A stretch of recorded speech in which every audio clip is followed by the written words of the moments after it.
Kemampuan berpikir matematis tingkat tinggi merupakan aspek penting dalam pengembangan intelektual peserta didik. Dalam konteks pembelajaran matematika, berpikir matematis tingkat tinggi tidak hanya mencakup penguasaan prosedural, tetapi juga keterampilan dalam menghubungkan ide-ide, membuat dugaan logis, mengkomunikasikan pemikiran, dan menyelesaikan masalah secara mendalam dan bermakna. Kemampuan ini dapat terlihat dalam 3 aspek utama: komunikasi matematik, koneksi matematik, dan penalaran matematik. Ketiganya berperan penting dalam membentuk siswa yang mampu berpikir kritis, kreatif, dan adaptif terhadap tantangan zaman. Oleh karena itu, pengembangan kemampuan berpikir matematis tingkat tinggi perlu menjadi fokus dalam pembelajaran matematika. Berpikir matematis tingkat tinggi juga sangat penting. Menurut Morson 2003 adalah kemampuan menerapkan fakta pada situasi baru. Senada dengan pendapat dari Morson 2003, Fui 2005 juga mengemukakan pendapatnya bahwa kemampuan berpikir tingkat tinggi akan terjadi jika seseorang mengaitkan informasi baru dengan informasi yang sudah tersimpan di dalam ingatannya dan menghubung-hubungkannya atau menata ulang serta mengembangkan informasi tersebut untuk mencapai suatu tujuan. Sehingga berpikir tingkat tinggi dapat disimpulkan kemampuan menggunakan pengetahuan dan pengalaman untuk menghadapi situasi atau masalah baru. Berpikir matematis tingkat tinggi penting bagi seseorang untuk meningkatkan kemampuan intelektual, sehingga membantu dalam menyelesaikan permasalahan yang kompleks, membuat keputusan yang tepat berdasarkan data dan bukti. Aspek yang pertama adalah kemampuan komunikasi matematik. Kemampuan komunikasi matematik adalah proses pengungkapan, interpretasi, dan klarifikasi ide-ide matematik melalui berbagai media seperti bahasa lisan, tulisan, representasi visual seperti grafik atau diagram, maupun notasi simbolik.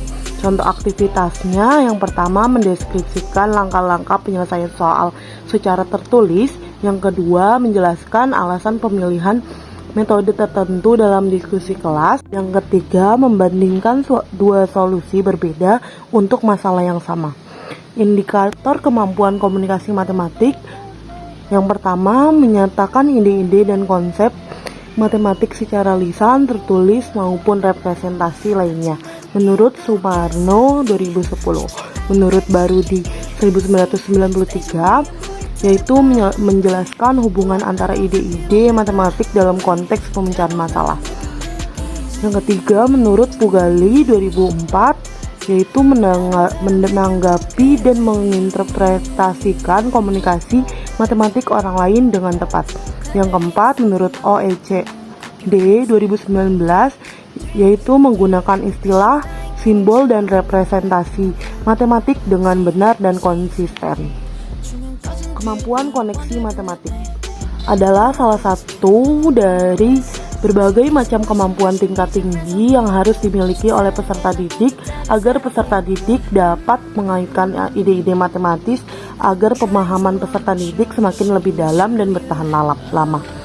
Contoh aktivitasnya adalah menyelesaikan permasalahan dan mengkoneksikannya dengan konsep matematika, ilmu atau bidang lain, serta kehidupan sehari-hari. Indikatornya, menurut salah satu ahli yaitu NCTM 2004, menjelaskan indikator-indikator koneksi matematis meliputi mengenali dan menggunakan hubungan antara ide-ide matematika. Yang ketiga, memahami bagaimana ide-ide pada matematika saling berhubungan satu sama lain dan menghasilkan kesatuan yang utuh. Yang keempat, mengenali dan menerapkan matematika dalam konteks di luar matematika. Lalu yang ketiga ada penalaran matematis. Pengertian secara umum, penalaran matematis adalah proses berpikir logis, sistematis, dan berurutan untuk menarik kesimpulan atau membuat pernyataan baru yang benar berdasarkan fakta atau pernyataan yang telah terbukti kebenarannya. Secara teoritis, menurut Surter dan Peirce dalam Dahlan 2004, penalaran adalah proses pencapaian kesimpulan logis berdasarkan fakta dan sumber yang relevan. Menurut Karin Brody menyatakan bahwa mathematical reasoning is reasoning about and with the object mathematics, yaitu penalaran tentang dan menggunakan objek matematika. Indikator kemampuan penalaran matematik yang pertama mengajukan dugaan, lalu melakukan manipulasi matematika, menyusun dan memberikan alasan terhadap kebenaran solusi, menarik kesimpulan dari pernyataan, memeriksa kesahihan atau suatu argumen, menemukan pola atau sifat dari gejala matematis untuk membuat generalisasi, menyusun argumen valid, dan pembuktian matematis langsung, tidak langsung, dan induktif. Memberikan penjelasan dengan pola, fakta, sifat, dan hubungan. Aktivitas yang didukung oleh konsep penalaran matematika yang pertama membuat pola bilangan dan menyusun konjektur menurut Sumarmo 2004. Melakukan pembuktian sederhana seperti sifat-sifat segitiga menurut Sri Wardani 2004. Menjawab soal open-ended untuk menggali lebih dari satu cara penyelesaian menurut Romadina dan kawan-kawan 2019. Menyelesaikan proyek matematika yang berkaitan dengan dunia nyata melalui model. Yang kelima, project based learning menurut Thomas dalam Wena 2011. Selanjutnya, diskusi kelompok dan presentasi argumen matematis menurut Hardini dan kawan-kawan 2012. Menyajikan ide matematika dalam bentuk diagram atau sketsa menurut Rukmana dalam Hendriana 2017. Pada slide ini disajikan sebuah studi kasus yang berkaitan dengan pembagian lahan oleh seorang petani. Petani tersebut memiliki lahan seluas 2.400 meter persegi yang ingin dibagi menjadi dua bagian, yaitu untuk menanam padi dan sayuran. Keunikan dari permasalahan ini adalah bahwa luas lahan untuk padi itu harus 2 kali lebih luas dari lahan untuk sayuran. Nah, kasus ini menjadi konteks nyata yang dapat digunakan untuk mengembangkan berbagai kemampuan matematik siswa. Berdasarkan kemampuan komunikasi matematik, menjelaskan bagaimana soal ini dapat menggali kemampuan komunikasi matematik siswa. Nah, siswa diminta untuk menerjemahkan situasi kontekstual ke dalam bentuk matematis. Misalnya, dengan menyatakan luas lahan sayuran sebagai X dan padi sebagai 2X, sehingga membentuk persamaan 3X sama dengan 2400. Dari sini kita dapat melihat apakah siswa mampu menyampaikan ide matematis secara simbolik, logis, dan terstruktur. Penjelasan yang dilakukan baik secara tertulis maupun lisan yang mencerminkan bagaimana siswa mengkomunikasikan proses berpikir matematis mereka secara runtut. Berdasarkan kemampuan koneksi matematik, selanjutnya dari sisi koneksi matematik yang artinya bahwa siswa harus mampu mengaitkan berbagai konsep matematika seperti rasio, variabel aljabar, dan operasi aritmatika untuk menyelesaikan masalah pembagian lahan. Nah, koneksi ini tidak hanya internal antar konsep, tetapi juga eksternal, yaitu antar matematika dan kehidupan nyata.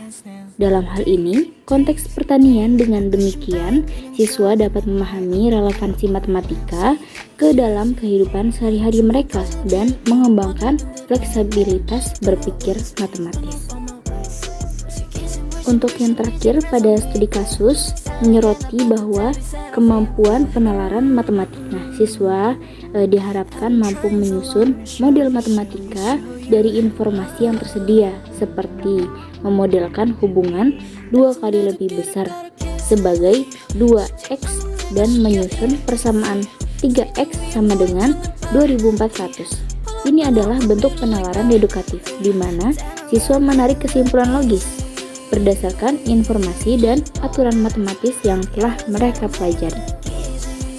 Kemampuan ini menunjukkan bagaimana siswa bisa menggunakan pola dan struktur logis untuk menyelesaikan masalah secara sistematis.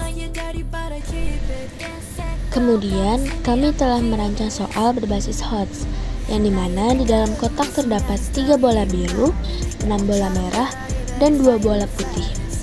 Jika diambil 7 bola tanpa pengambilan, maka peluang banyak bola merah yang terambil 3 kali banyak bola putih yang terambil adalah. Berdasarkan soal tersebut, indikator soal kemampuan komunikasi matematiknya yaitu soal ini menyatakan kondisi verbal 3 kali jumlah putih menjadi model matematik seperti M sama dengan 3PM sama dengan 3PM sama dengan 3P, serta menjelaskan langkah-langkah perhitungannya. Kemudian, berdasarkan kemampuan koneksi matematiknya, soal ini menghubungkan konsep peluang dengan konsep kombinatorik dan pemodelan aljabar. Kemudian, berdasarkan kemampuan penalaran matematik, soal ini menentukan nilai yang mungkin dari X berdasarkan batasan yang diberikan, mengevaluasi kondisi yang logis dari konteks fisik jumlah bola terbatas, dan menyimpulkan solusi tunggal yang valid. Lalu, apa alasan konteks soal ini termasuk soal berbasis Hodge? Yang pertama, tidak hanya menggunakan rumus peluang secara langsung, siswa harus memahami hubungan antar data, menyusun model matematik, dan memilih data yang valid dari syarat logis. Kemudian yang kedua, siswa dituntut menalar bukan semua kemungkinan diperiksa, tapi yang memenuhi semua syarat logis dan fungsional.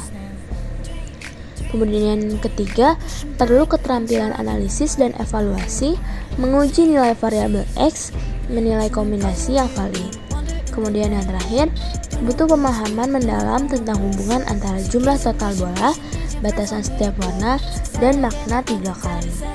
Kemudian, mari kita selesaikan soal ini.